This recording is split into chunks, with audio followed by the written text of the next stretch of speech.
चक्रवात क्यांत के मद्देनजर उड़ीसा सरकार ने 14 जिलों में जिलाधिकारियों को अलर्ट पर रहने को कहा है। वहीं मौसम विभाग ने अपने पूर्वानुमान में इस चक्रवात के आंध्र प्रदेश तट की ओर बढ़ने की बात कही है। मुख्यमंत्री नवीन पटनायक ने वीडियो कॉन्फ्रेंसिंग के जरिए तैयारियों की समीक्षा की और तटीय, उत्तरी और दक्षिणी जिलों के जिलाधिकारियों को निर्देश जारी किए। हालांकि चक्रवात के असर के कारण तटीय क्षेत्रों और आसपास के जिलों में 27 और 28 अक्टूबर को बारिश हो सकती है।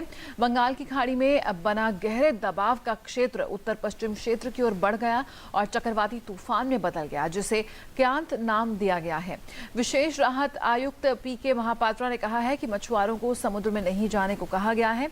अधिकारियों की छुट्टियों को रद्द कर दिया गया है और सरकारी कर्मचारियों को 29 और 30 अक्टूबर को क्षेत्र में रहने को कहा गया है ताकि स्थिति पर नजर रखी जा सके। The deep depression over East Central Bay of Bengal has intensified into cyclone storm Kant. Now it is centered about 715 km east southeast of Gopalpur. As per the model, initially its movement will be towards west northwest, then west southwest towards West Central Bay of Bengal.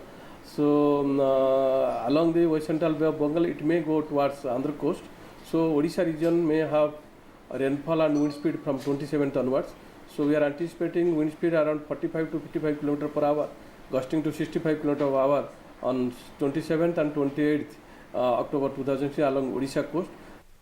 The cyclone has taken the recurve and it is moving southwestwards. But there is no danger to our state. It is more likely to touch south of Visakhapatnam in Andhra Pradesh. In its effect, there will be light rain. So the only instruction that has been given to the districts that they should be totally watchful. All control rooms should be operating, all these 14 districts, first coastal district and the second line of districts. और उड़ीसा से जुड़ रहे हैं हमारे संवाददाता नागेश्वर पटनायक। नागेश्वर, आपसे सबसे पहले ये जानना चाहेंगे, जो अभी हमने बात सुनी एक्सपर्ट की, वो ये कह रहे थे कि अभी फिलहाल जो खतरा है वो उड़ीसा से टलता नजर आ रहा है, लेकिन क्या कुछ अपडेट आपके पास है? अब जाहिर है कि समुद्र के अशांत रहने की आशंका है इस पूरे तूफान के चलते। अभी तूफान की जो आशंका है अभी तो वो टल गया है, लेकिन जो 1999 में जो हुआ था सुपर साइक्लोन, उसके बाद उड़ीसा वासी तूफान को बहुत डरते हैं। इसलिए कोई तूफान का हिंट होता है तो वो सतर्क हो जाते हैं और सरकार भी इतना भी सतर्क हो जाते हैं। जैसे कल मुख्यमंत्री श्री नवीन पटनायक 14 जो जिलापालों को निर्देश दिया है कि वो सबसे आपातकालीन व्यवस्था करें। और अभी भी समुद्र को जाने के लिए मछुआरों को मना किया गया है, क्योंकि अभी सी विल बी रफ, सो इसलिए उनको जाने के लिए मना किया गया है। और साउथ उड़ीसा में शायद कुछ बारिश होगा, इसके लिए सतर्क रहने के लिए जिला कर्तृपक्षों को सरकार ने बताया।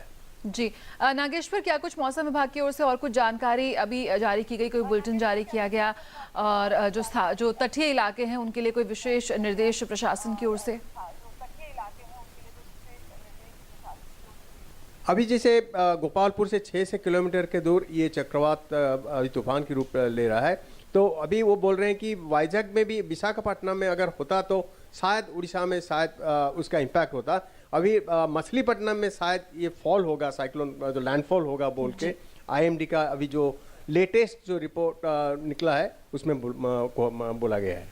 जी बहुत बहुत शुक्रिया नागेश्वर, हमारे संवाददाता जो उस वक्त बता रहे थे कि फिलहाल जो तटीय इलाकों में जो मछुआरे हैं उन्हें निर्देश दिया गया है, उनकी एहतियात बरता गया है और प्रशासन इस वक्त मुस्तैद है और पहले से ही इसकी पूरी तैयारी की जा रही है कि इस तरह कोई नुकसान ना हो। लेकिन फिलहाल उड़ीसा के तटीय इलाकों से इस चक्रवात तूफान का जो खतरा है वो टलता नजर आ रहा है और विशाखापट्टनम की ओर यह अग्रसर होता नजर आ रहा है।